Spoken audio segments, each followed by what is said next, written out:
going on, y'all? Joe Dirt's burner phone, clocking in. First things first, t-shirt.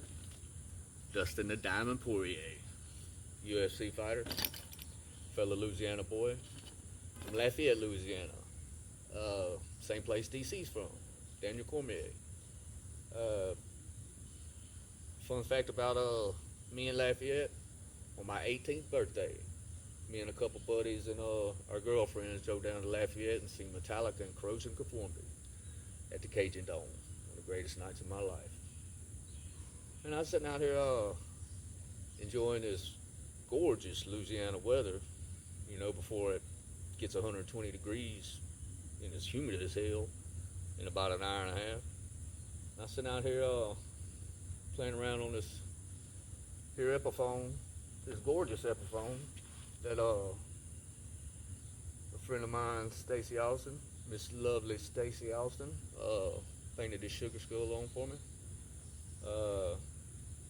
But I mean, yeah, it's pretty, you know what I'm saying, but it's kind of like that pretty girl that's not that great in the sack, you know what I mean, doing a pinch, you know what I mean, it don't play real well, but yeah, it's pretty.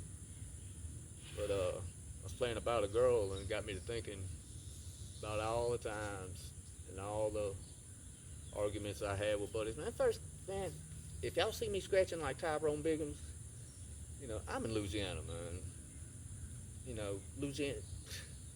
Louisiana's known for mosquitoes, it's it's our state bird, man, and they like me, But which reminds me, today's video is sponsored by Off Deep Woods Insect Repellent. But I digress. Or was I? Yeah, Nirvana Unplugged being the greatest Unplugged ever. Man, no, it's not. Man, quit lying to yourself and quit lying to me. Honorable mention maybe. It's not even in the top 4. And you talking MTV Unplugged, you know what I mean? There's so much better live acoustic shows that were professionally recorded. Breaker Benjamin Shalabay, greatest acoustic DVD I ever seen in my life. Seether, One Cold Night. Seven Dust, Southside Double Wide. You know what I mean? Come on. But yeah, I'm gonna give you my top 4, and I'm gonna give you my reasons why. And I know why a lot of y'all think that Nirvana Unplugged is the greatest Unplugged album ever, because y'all have some emotional ties to it, because of the tragedy that happened, and I understand all that. But man, I got a black belt of musical taste, so, and I'm gonna do my best to convince you. At least I'm gonna give you my rational reasons why, And speaking of, did Nirvana even play any of their like badass songs? I mean, Penny Royalty, I think, About a Girl maybe. But they played a bunch of covers, and which is cool to do, but you got to throw in your good shit too. And the Meat Puppets as guests. Who the hell's the Meat Puppets, man? Man, I'm a metalhead, man. I was a grunge dude back then. I had the flannel and everything, man. I didn't know who the Meat Puppets were. And Pat Smear, just sliding into third, you know what I mean, out of nowhere. Who the hell's Pat Smear? Shit. If you ask me, dude's exceedingly creepy. But, tie-dye girls again. I'm gonna give you my top 4, give you my reasons why, and why Nirvana's not, you know what I mean? But, hey man, if I can't convince you, ain't nobody gonna convince you, man. So, you just stay on that planet that you on, thinking that Nirvana Unplugged is the greatest Unplugged album ever, and I'm gonna be laughing at you behind your back. But alright, my number 1, Alice in Chains. Man, for Lane to come out there with them haunting vocals and Jerry Cantrell with them backing vocals, and it's just the whole ambiance of the set, considering the shape that Lane was in, you got to give them number 1. But I must admit that if they hadn't pulled off Nutshell the way that they did, number 2 probably could have been number 1. Alright, number 2, Pearl Jam. Like I said,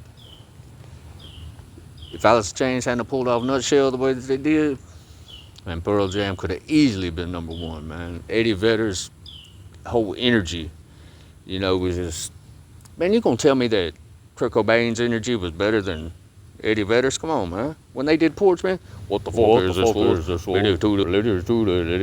Leave a message at least I could have heard your voice last time. Alright, my number 3, Eric Clapton. Man, the way he slowed down Layla, man, that was unbelievable, man. That's my favorite version of it. But he got me with Tears in Heaven. You know, a lot of people don't know the backstory to that. His 3-year-old boy fell from a third-story balcony while the nanny was watching him, and that was the first time that he had performed it live. So that alone puts you at number 3 right there. Alright, my number 4, Stone Temple Pilots. Scott Weiland.